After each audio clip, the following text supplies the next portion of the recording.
Gammoojjii dhaladhe gara sabbaa kana dhaladhe. Hojii sabbaati. Hojii sabbaati.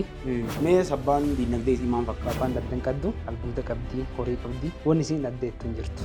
Faana dhoottanii hunda isaa haga inni deemu ilaalii irratti yaaliin gootan jira. Haga eessaan bahee maan ta'e haga gara keenya deebi'u. Kana wanni taantalaan keessan seenan hin jirtu. Wanni nuti fayyadan hundinuu taantalaama keessan. Walqixxummaan itti fayyadama albuuda jiruuf birookiraasiin albuudni keessa dabaree eeyyama isaa baafachuullee ta'ee qotiisa illee ta'ee gurguratiisa haala salphaan birookiraasii keessa qaxxaamuree eeyyama isaa bafatiisa haalli mijataan wayii jira.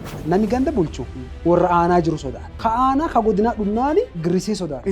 Ka godina Oromiyaa higa walii sodaatan uummata bulchan sodaatu qaban. Yoo abbaan iyyate yaa illee qoraa'edha. Maqaan buqqaan ka gaafa jalqabaa dargaggooddi xiqqoo walta dachaatee hojjatte maqaan maashina lamaa qabu hin jira. Tokko qabu jira. Siinoo kabitanii ranuun jira. Maacunuu gugurdaa dhaabbata fidande. Maqaan sun ko'ee lamaa jala jiru sun yoo tokkoon isaa jabaatee hojjetee waggaa lamaan duuba walta deebitanii dhaabbata guddaa investiira guddaa ta'uu danda'a. Eega beekta namni waan keeti kiyyadhee sita dhufteete waan keeti kiyyattee dhooggatu wanni si dhooggaan jirtu.